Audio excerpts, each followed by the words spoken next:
Hello, are you excited? Yes. Are you excited? Yes. Nahi hua, bahut OTT ase.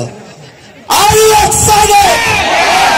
Jayate মোৰ সন্মুখত বহি থকা সমূহ ক্ৰীড়াবিদলৈ আন্তৰিক স্বাগতম জনাইছো। মঞ্চত উপবিষ্ট যিসকল আমাৰ জ্যেষ্ঠ বিষয়ববীয়াসকল আছে, অসমৰ গৌৰৱসকল আছে, তেওঁলোক প্ৰণাম জনাইছো। মই বেছি কথা নকওঁ, কমকে কম আৰু কেইটামান কথা কৈ থৈ যাম। যেতিয়া জীৱনৰ বাটত যুঁজ দি থাকোঁতে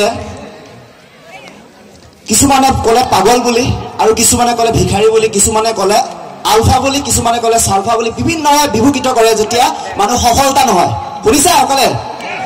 যেতিয়া আপুনি সফলতা নহয় তেতিয়া কি ক'ব? আপোনাক বিভিন্ন উপাধিৰে বিভূষিত কৰিব।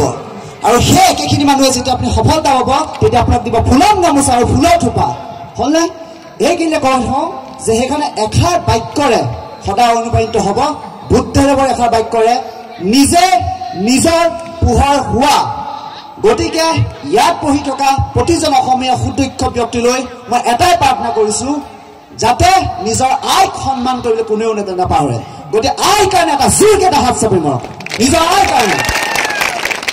দ্বিতীয়টো কথা হৈছে কি যে আমি অসম দেশৰ সন্তান, অসমীয়া ল'ৰা, অসমীয়া গাভৰু, আমাৰ অসমীয়া জাতিক আমি আগুৱাই দিব লাগিব। আমি অসমীয়া আই মাতৃ উজ্বলাব লাগিব। এটা কথা পাহৰি নাযাব, আমি ইজনে সিজনৰ সতীৰ্থ হয়। গতিকে মোৰ জীৱনৰ বাটত মই যিমান বেদনা পাইছোঁ, সেই বেদনাখিনিক মই এনাৰ্জিলৈ কনভাৰ্ট কৰিছোঁ। মোক যিসকলে সমালোচনা কৰে তেওঁলোকক কওঁ যে তুমি সমালোচনা কৰিলা, ঠিক আছে, ৱেলকাম। মই কিন্তু দাড়িৰ পাতত লিখি থৈছোঁ। তাৰে এটা সৰু কথা কওঁ সকলোকে। মই সৰুতে যেতিয়া খেলি আছিলোঁ, মোৰ গাত এজন মানুহে থুৱাই দিছিলে। ইমান সদায় খেলি থাকিবলৈ থুৱাই দিছিলে। তেতিয়া মোৰ মায়ে দেখিলে যে, তেতিয়া মোক মায়ে সদায় কয় যে তই ডাঙৰ মানুহ হ'ব লাগিব, তই আগবাঢ়িব লাগিব, তই অসমৰ গৌৰৱ হ'ব লাগিব। আৰু বিশ্বাস কৰক, আপোনালোকক আজি এই গোটেই অসম গৌৰৱৰ সকলৰ সন্মুখত কৈছোঁ, সেইজন মানে যিদিনা মই গিনিছ ৱৰ্ল্ড ৰেকৰ্ড কৈছোঁ, তেওঁ সেইদিনা প্ৰথম আহি মোক গামোচা দিছে, প্ৰথম গামোচা দিছে। গতিকে আপোনালোকৰ এই আগবাঢ়ি অহা মুহূৰ্তত, মোৰ কোৱাৰ অৰ্থ এইটোৱে, আগবাঢ়ি অহা মুহূৰ্তত সকলোৱে সমালোচনা কৰিব, সকলোৱে টিটকাৰী কৰিব, সকলোৱে বিভিন্ন কথাৰে বিভূষিত কৰিব। এটাই কথা মনত ৰাখিব, পৃথিৱীখনত যদি এই গোটেই বিশ্ব ব্ৰহ্মাণ্ডত যদি শক্তিটো আছে যদি ভিতৰত, সেইটো হৈছে আপোনাৰ নিজৰ মাজত আছে। গতিকে নিজৰ কাৰণে চুৰকে এটা হাত চামক।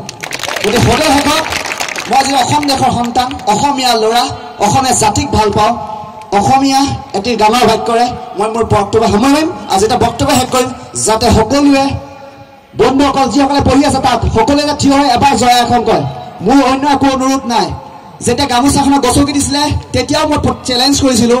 আৰু আপোনালোকৰ এটাই অনুৰোধ, ইয়াত থকা প্ৰতিজন যিসকলে এই বিল্ডিঙত পঢ়ি আছে, থিয় হৈ আছে, সকলোৱে যে থিয় হৈ যে জয় এখন এবাৰ কয়। মাক আইক সন্মান কৰিলেহে আপোনাৰ সন্মান থাকিব, হয়নে নহয়? হয়নে নহয়? গতিকে সদৌ শেষত এই বাক্যটি কৈয়ে মই মোৰ বক্তব্য সামৰিম। ধন্যবাদ।